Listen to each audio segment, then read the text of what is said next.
First question, clean up na enna? Clean up na என்னன்னு பார்த்தீங்கன்னா it's just வந்து நம்ம ஃபேஸ்ல இருக்க டெட் செல்ஸை ரிமூவ் பண்றது. அதாவது எக்ஸ்ஃபோலியேஷன் சொல்லக்கூடிய பிளாக் ஹெட்ஸ் ஒயிட் ஹெட்ஸ் அதை ரிமூவ் பண்றது தான் கிளீன் அப். இது எந்த இடத்துல அதிகமா இருக்கும் அப்படின்னு பார்த்தீங்கன்னா நோஸ்லயும் சின் பார்ட்லயும் இருக்கும். அண்ட் ஆயிலி ஸ்கின்னா இருக்கிறவங்களுக்கு பார்த்தீங்கன்னா இந்த கண்ணத்துலயுமே கூட அண்ட் இந்த நெத்தியில பார்த்தீங்கன்னா உங்களுக்கு ஆயிலி ஸ்கின்னா இருக்கவங்களுக்கு கூட ஒயிட் ஹெட்ஸ் ஃபார்ம் ஆகும். ஸோ இதை வந்து நம்ம ஃபேஷியல் இல்லாம ஒரு சிம்பிளான முறையில வந்து நம்ம பட்ஜெட் ஃப்ரெண்ட்லியா நம்ம அதை எடுத்துக்கலாம், கிளீன் பண்ணிக்கலாம் அப்படின்னு பார்த்தா வந்து கிளீன் அப் பண்ணிக்கலாம். ஸோ இதை வந்து நம்ம எப்படி எடுக்கணும், இது எதுக்காக ஃபார்ம் ஆகுது அப்படின்னு பார்த்தீங்கன்னா ஒன்று வந்து பொல்யூஷன் அண்ட் அதிகமாக வந்து ஆயில் செக்ரிகேஷன் ஆகுறதுனால, நம்மளோட சீபம் லெவல் அதிகமாக இருக்கிறதுனால, அண்ட் வந்து நம்ம சம்டைம்ஸ் ஜங்க் ஃபுட்ஸ் அதிகமாக சாப்பிடுவாங்க. ஸோ அவங்களுக்கு கூட இந்த மாதிரியான ப்ராப்ளம்ஸ் வந்து அந்த ஜங்க் ஃபுட்ஸ் இருக்க ஆயில்னஸ் அதனால கூட நமக்கு வந்து அதிகமாக இந்த black heads white heads form ஆகும். இந்த ஒயிட் ஹெட்ஸ் நீங்கள் எடுக்காம விட்டுட்டீங்கன்னா அதுவே உங்களுக்கு வந்து பிளாக் ஹெட்டாக கன்வெர்ட் ஆகிறதுக்கு சான்சஸ் அதிகமாக இருக்கு. இதுதான் வந்து கிளீனப்.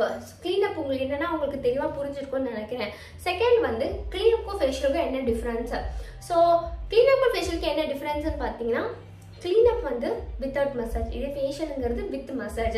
அண்ட் கிளீனப்ல வந்து உங்களுக்கு வெறும் நம்ம டெட் செல்ஸை மட்டும் தான் ரிமூவ் பண்ணுவோம். பட் ஃபேஷியல்ல வந்து உங்களுக்கு அதோட யூசஸ் என்னென்னு பார்த்தீங்கன்னா மெயினாக ஸ்ட்ரெஸ் ரிலீஃப் ஆகும், ரிலாக்ஸேஷன் கிடைக்கும், அண்ட் வந்து நம்ம ஃபேஸ் வந்து க்ளோவாகவும் ஆகும், நம்மளோட ஃபுல் டெட் செல்ஸும் ரிமூவ் ஆகிடும். இதுதான் வந்து ஃபேஷியலோட யூசஸ் இருக்கு. இதே வந்து அட்வான்ஸ் ஃபேஷியல்ஸ்லாம் பார்த்தீங்கன்னா உங்களுக்கு ரிசல்ட் இன்னுமே நல்லா இருக்கும்.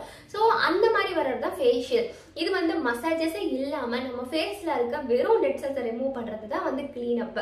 ஸோ தேர்ட் கொஸ்டின், கிளீனப்க்கு வந்து என்னென்ன ப்ராடக்ட்ஸ் யூஸ் பண்ணுவாங்க, எப்படி பண்ணுவாங்க, ப்ரொசீஜர் எப்படி, கிளென்ஸ் நம்ம எதுக்காக யூஸ் பண்ணுறோம், ஸ்க்ரப் எதுக்காக நம்ம யூஸ் பண்ணுறோம், டோனர்னா என்ன, டோனர் எதுக்காக போடுவாங்க, பேக்னா என்ன, பேக் எதுக்காக போடுறாங்க, இந்த மாதிரி விஷயத்த நம்ம கிளீனப் பண்ணும்போது வீடியோவில் பார்க்கலாம். கிளீனப்போட ஃபஸ்ட்டு ப்ரொசீஜர் என்னன்னு பார்த்தீங்கன்னா கிளென்சிங். கிளென்சிங்னா என்ன அப்படின்னு கேட்டிங்கன்னா, இப்போ நம்ம வெளியேருந்து ஒரு இடத்துக்கு போகிறோம், வீட்டுக்கே போகிறோம்னு வச்சுக்கோங்களேன். போனோடனே ஃபஸ்ட் என்ன பண்ணுவோம், ஃபேஸ் டர்ட்டாக இருக்குன்னு ஃபேஸ் வாஷ் பண்ணுவோம். அதே மெத்தட் தான் கிளென்சிங். இப்போது பார்லர்ஸ்க்கு வரவங்க என்ன பண்ணுவாங்க, வெளியேருந்து வருவாங்க.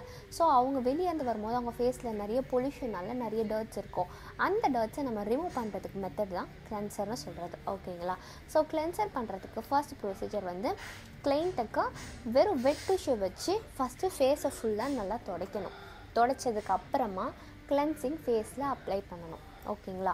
அப்ளை பண்ணி சர்க்குலர் மோஷன்லேயே இந்த மாதிரி மைல்டான மசாஜ் கொடுக்குற மாதிரி கொடுத்து ஃபேஸ் ஃபுல்லாக இருக்க டர்ட்ஸ் எல்லாத்தையும் ரிமூவ் பண்ணணும். இந்த மாதிரி ரிமூவ் பண்ணும்போது ஃபேஸில் இருக்க டர்ட்ஸ் எல்லாமே ரிமூவ் ஆகிடும். ஓகேங்களா? அடுத்து வெட் டிஷ்யூ எடுத்து நல்லா ஃபேஸை நல்லா துடைச்சிட்டு பார்த்தீங்கன்னா அந்த வெட் டிஷ்யூலேயே அவங்க ஃபேஸில் இருக்க டர்ட்ஸ் எல்லாமே நல்லாவே தெரியும். இதே ஒரு கிளைண்ட் வந்து மேக்கப் போட்டு வந்திருக்காங்க அப்படின்னா அந்த மாதிரி கிளைண்ட்ஸுக்கு மட்டும் டபுள் டைம் வந்து நம்ம கிளென்சிங் பண்ணணும்.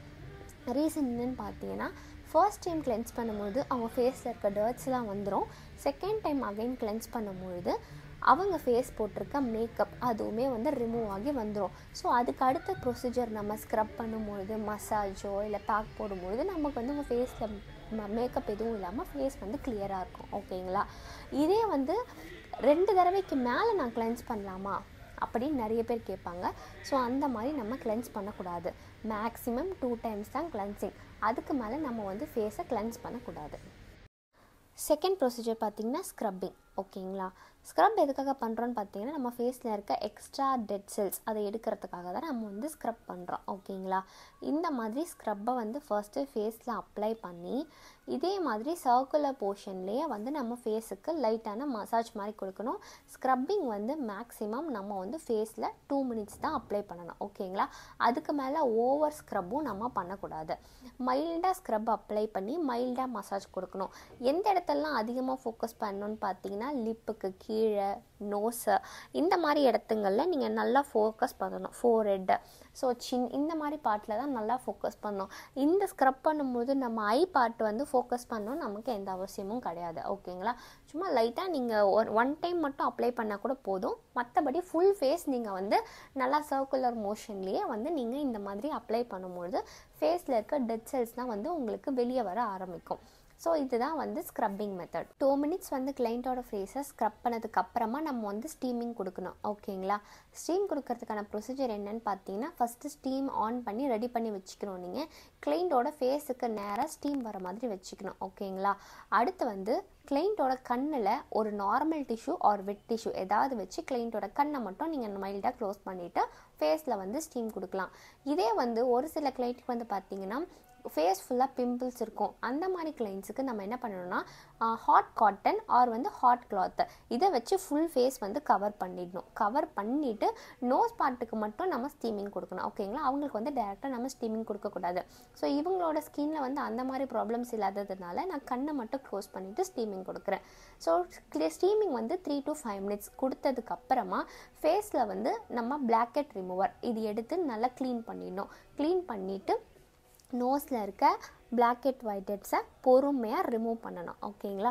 ஸோ அது வந்து பெயினாக இருக்கும். அது பெயினாக இருக்கும்பொழுது மைல்டாக ப்ரெஸ் பண்ணி நீங்கள் அதை ரிமூவ் பண்ணிங்கன்னா உங்களுக்கு ஈஸியாகவே வந்துடும். ஓகேங்களா? பெயின் அதிகமாக கிளைண்ட்டுக்கு தெரியாது. அந்த மாதிரி ரிமூவ் பண்ணி கையில் ஒரு காட்டனோ ஆர் ஏதாவது ஒரு டிஷ்யூவை வச்சு அந்த பிளாக்கெட் ரிமூவரில் இருக்க டெட் செல்ஸ் எடுத்து நீங்கள் அதில் வச்சு ஸ்டோர் பண்ணி எடுத்து டஸ்ட்பினில் போட்டுடலாம். ப்ரொசீஜர் என்னென்னு பார்த்தீங்கன்னா, டோனிங். ஃபேஸ்க்கு வந்து டோனர் அப்ளை பண்ணணும். ஓகேங்களா? ஒரு காட்டனில் கொஞ்சமாக டோனர் எடுத்து ஃபுல் ஃபேஸ் வந்து லைட்டாக ப்ரெஸ் மட்டும் பண்ணி கொடுக்கணும். லைட்டாக ப்ரெஸ் பண்ணால் போதும். இது எதுக்காக பண்ணுறோன்னு பார்த்தீங்கன்னா, நம்ம கிளென்சர் ஸ்க்ரப்லாம் பண்ணதுனால ஃபேஸில் இருக்க போர்ஸ் எல்லாம் ஓப்பனில் இருக்கும். எல்லா போர்ஸும் ஓப்பனில் இருக்கிறதுனால அதை நம்ம மினிமைஸ் பண்ணுறதுக்காக தான் டோனிங் பண்ணுறோம். ஸோ இந்த மாதிரி டோனிங் பண்ணும்போது அவங்க ஃபேஸில் இருக்க போர்ஸ்லாம் வந்து மினிமைஸ் பண்ணி கொடுக்கும். ஃபைனல் ப்ரொசீஜர் என்னன்னு பார்த்தீங்கன்னா, பேக் எப்படி போடுறது அப்படின்னு பார்த்தீங்கன்னா, ஒரு பவுலில் கொஞ்சமாக பேக் எடுத்து நல்லா அதை ப்ரஷில் நல்லா மிக்ஸ் பண்ணிக்கணும். மிக்ஸ் பண்ணி ஃபுல் ஃபேஸ் அப்ளை பண்ணணும். பேக் எதுக்காக போடுறோன்னு பார்த்தீங்கன்னா, நான் ஆல்ரெடி சொன்ன மாதிரி ஃபேஸில் இந்த மாதிரி நம்ம க்ளீனப் பண்ணும்போதோ இல்லை ஃபேஷியல் பண்ணும்போதோ போர்ஸ் எல்லாமே ஓப்பன்லேயே இருக்கும்.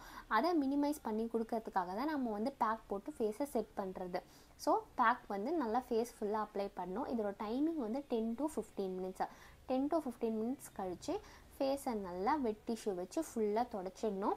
தொடச்சதுக்கப்புறம் ஒரு நார்மல் ட்ரை டிஷ்யூ வச்சு ஃபேஸை ஃபுல்லாக க்ளீன் பண்ணி எடுத்துடணும். எடுத்ததுக்கப்புறம் last procedure sunscreen compulsory client ஃபேஸில் அப்ளை பண்ணிட்டு தான் கிளைண்ட்டை வெளியே அனுப்பணும். அப்போ தான் அவங்க ஃபேஸ் வந்து டேரெக்டாக வந்து டேன் ஆகாமல் இருக்கும். ஸோ லாஸ்ட்டாக வந்து நீங்கள் சன்ஸ்க்ரீன் அப்ளை பண்ணால் நீங்கள் க்ளீனப் ப்ரொசீஜர் முடிஞ்சுது. க்ளீனப்னா என்ன, க்ளீனப் எப்படி பண்ணணும்னு சொல்லிட்டு உங்களுக்கு இப்போ தெளிவாக புரிஞ்சிருக்கும்னு நினைக்கிறேன். உங்களுக்கு இதில் ஏதாவது டவுட்ஸ் இருந்தால் கமெண்ட்டில் சொல்லுங்கள். கண்டிப்பாக நெக்ஸ்ட் வீடியோவில் நான் அதை உங்களுக்கு கிளியர் பண்ணுறேன். இது மாதிரி நிறைய வீடியோஸ் உங்களுக்கு பார்க்குறதுக்கு நம்ம சேனலை மறக்காமல் சப்ஸ்கிரைப் பண்ணிக்கோங்க.